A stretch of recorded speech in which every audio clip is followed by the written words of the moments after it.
Peter Healy, what was it like to captain Antrim on Sunday? What were the scenes like at the final whistle? No, it's a great honour, great honour. I mean, it's been a hard few years. Myself, my first year in the panel, we dropped down from Division 3, and then it's been 3 hard years since then. Every year there was a hard luck story. We were maybe one game away, and it was brilliant to get over the line. It was almost getting to the point we'd never get back up, but plenty of good work put in this year. It's brilliant to be back up, and then everyone's absolutely delighted. So what was the missing ingredient? What do you think got you over the line this year? It's a good question. It's kind of question that I've heard a lot of. I think one of the things as well was last year, after coming back from lockdown, I think everyone was very disappointed with how well we had started the year, and then we had a couple of games left to get over the line, and we didn't do that. So everyone really buckled down and said, lads, we have a big winter ahead. And then apart from that, new management squad in gives everyone a new lease of life, and I think you can kind of see in the football we're playing as well. Everyone seems to have such more confidence, and we're really going at teams as such. And the training's brilliant. Like, it's all football based, and I think everyone's really enjoying themselves and buying into it. So it's only looking up. You can tell from listening to Enda that he's almost talking still like a player. Does that help that he's a player who's not only played the game recently but won 3 All-Irelands? 100%. I mean, I know there was that star factor when him and Stevie O'Neill came in first time, and everyone was delighted, and everyone wants to play for something like that as well. They've been there, they've done it, they know what it's like as a player, and they know what it's like to win. So all the lads have bought into that massively, and I know that the likes of Stevie O'Neill, the forwards love him. Sean Kelly's there as well. All the defenders love what he's doing, so it's a brilliant mix, and everyone's delighted with it. So when you were a young fella, I mean really young, you were watching Stevie O'Neill put them over in Croke Park, left foot, right foot for fun.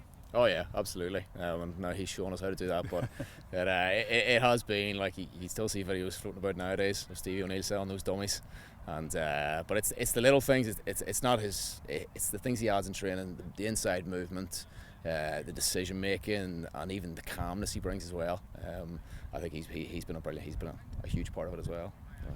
Of course, you have your own left-footed star in Paddy Cunningham, who's thrown in a few cameo moments that have just been surreally fantastic. So what have they been like to get you over the line? They've had a little special something. It's been brilliant, and it's hard to understate the input the likes of Paddy's had, and Big Mick McCann coming back as well. We've had lads come in at both ends of their careers, and almost one as important as the other. Lads bringing energy to training, other lads bring experience. I think you see in Paddy's cameos, he's got us over the line a few times, but he offers so much more than that. It's guidance for the young lads and keeping everyone's head right for the big games. And if he can swing a couple of points like that over every now and then, it's not too bad either. So. Tell me about being captain and being from Naomh Eanna, of course, as well. I mean, I don't know if there's any tradition of captains coming from that club at this level, but I mean, how's that been received within your club, and how do you feel about carrying that as a Naomh Eanna man?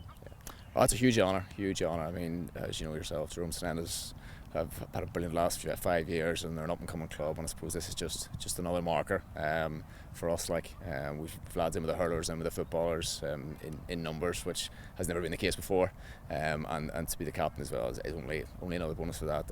It's went down brilliantly in the club. Everyone's delighted. So if I can represent the club and do it well, I'm more than happy. What message do you think Enda was trying to give there? I mean, you're very young. You're from a club like Naomh Eanna. You're not from the Johnnies or Lavjarag or Cargan or one of these clubs that have been at the very top the last few years. You've done well at intermediate, but he's given this to that club, and he's given it to you as a young player. And how do you feel about the awarding of that captaincy? I think you can look at it a lot of ways. I think when Enda came in, he probably wasn't sure himself who he wanted to be the captain, and it was probably just a case of someone who's maybe around the middle, gets on with everyone, or maybe there's a point the side of it as well, where this is kind of the new Antrim, someone who hasn't been the captain before, someone young, someone who can drive everyone else on. And I think me and Enda have a good understanding in a lot of things, and we agree in what we're trying to do here, and bring young lads on, keep the experience on board and stuff. So I think in that sense, I think it's worked well. 4 wins from 4, I can't complain about that either. So I think it's worked well. It's worked well, definitely. You used the phrase there, new Antrim. I wonder, does that apply right across the board in the way that things are being done, for example, from the county board right down to the last man on the panel? Yeah, 100%. I mean, anytime you speak with any of the lads in the county board, like Kieran McCavan, who's an Ulster man, the aspirations are high, and there's great ambition there about within the whole county, about where we can go as footballers, where the county can go as hurlers, camogues, ladies football, everything.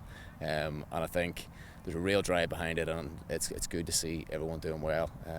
It's good to see the hurlers as well, and as you mentioned earlier, it's nice to kind of have our own good days out, because they've been few and far between for the footballers for the last few years. So it's good to push forward on both fronts. And just finally then, looking ahead now, you have the championship obviously in 3 weeks against Armagh. Massive task for you. What would be your message for that, and indeed the whole year after winning promotion, to the Antrim support, not just at home but all over the world? Because there is a massive, they talk about the sleeping giant out there is a massive Antrim following all over the world. Yeah, well, I suppose firstly, we're looking forward to it massively. We have a good bit of momentum behind us and stuff, and Armagh are a brilliant team, and all you ever want to do as a footballer is test yourself against the best. They have a brilliant forward line, and hopefully they're looking at us and seeing it and having a few worries, because we've had a good year as well, and hopefully we can go into it and give a few troubles to the best that are out there.